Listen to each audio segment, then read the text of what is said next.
Los periodistas.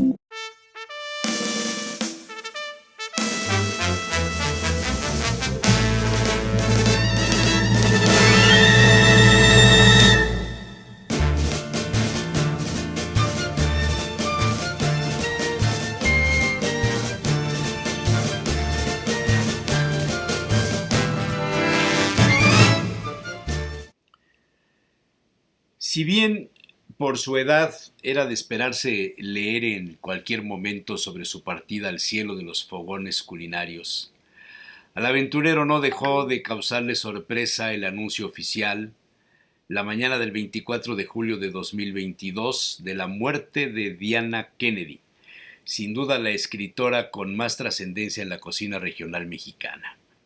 Murió de 99 años. Hacía unos 3 se había alejado de la vida pública, pero su obra seguirá trascendiendo los tiempos y las fronteras. La primera vez cuando Salacaín se topó con un libro de Diana, Las cocinas de México, 1972, se trasladó a la forma descriptiva de Frances Erskine Inglis, conocida en México como la Marquesa de Calderón de la Barca, una escocesa cuyo paso por tierras mexicanos, incluida Puebla, recogió sus vivencias en un diario titulado La vida en México. Salacaín había disfrutado los textos de Diana Kennedy, a quien tuvo el gusto de conocer en Oaxaca a principios del siglo XXI. Coincidió en el hotel La Casona de Tita con ella durante un desayuno. Diana Kennedy nació en Essex en 1923 y por turismo coincidió con quien sería su esposo Paul Kennedy, un periodista de The New York Times, con quien se avecindó en 1957 en tierras mexicanas. Los cocineros famosos la calificaban como la Indiana Jones de la cocina mexicana.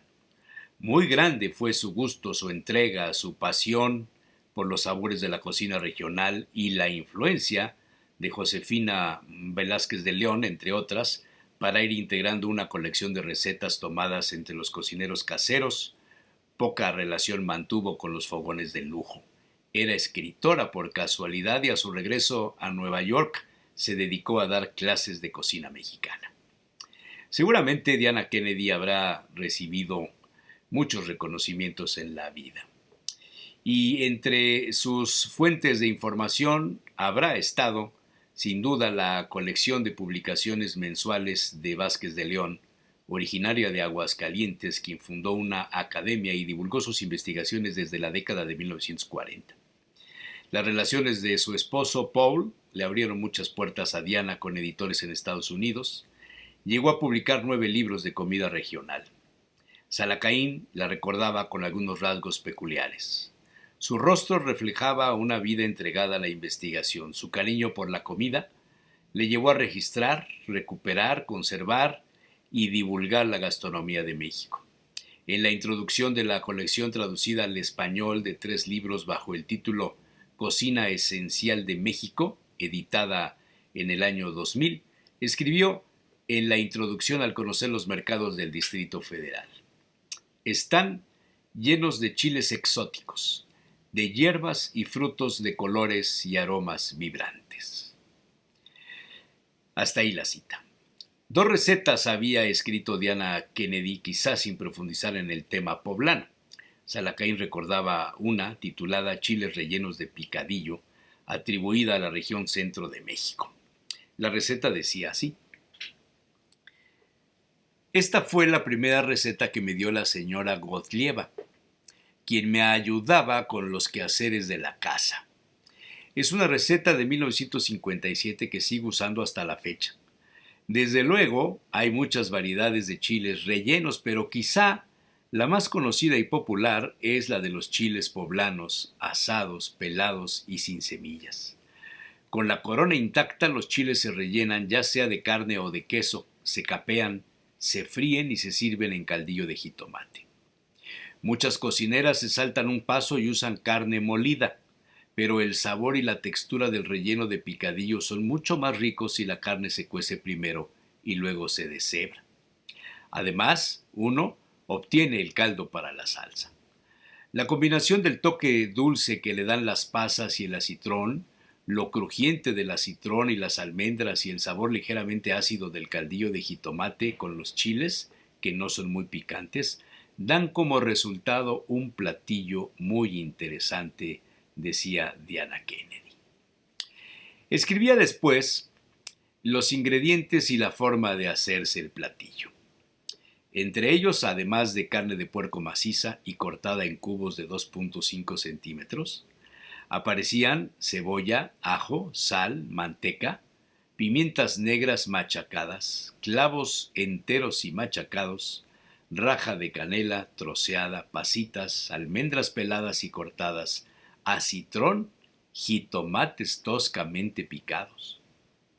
Hasta ahí Salacaín había reconocido como muy original la oferta de Diana Kennedy, pero en cambio le dejaba una asignatura pendiente cuando la señora documenta su receta de los chiles en nogada y la atribuye a la señora Lucila Merlos, nacida en Teciutlán y quien le aportó otra información para el imperial platillo.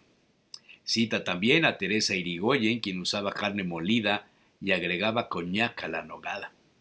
La cocinera poblana de Bassols no deja de ser citada también en la receta. Pero al final Diana Kennedy recomienda lo siguiente.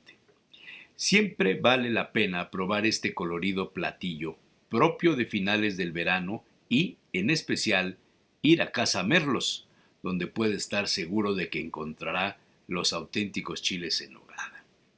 Se sirven como platillo principal con tortilla. Como entrada podría servir un arroz, sopa o ceviche, pero el plato principal se sirve con el chile solo, sin ningún otro acompañante. Visto así el tema, Salacaín había descubierto aquella ocasión en el libro Cocina Esencial de México la raíz de la mala interpretación de los chiles en nogada atribuida a Casa Merlos de la Ciudad de México, cuya chef, Lucila Molina de Merlos, hizo una libre interpretación de la tradición angelopolitana a la teciuteca. Como toda aportación culinaria puede tener variantes, significados, evoluciones. Lo importante, pensaba Salacaín, era la investigación y divulgación, como lo había hecho prácticamente toda su vida Diana Kennedy, quien ya goza de los fogones celestiales junto a otros grandes.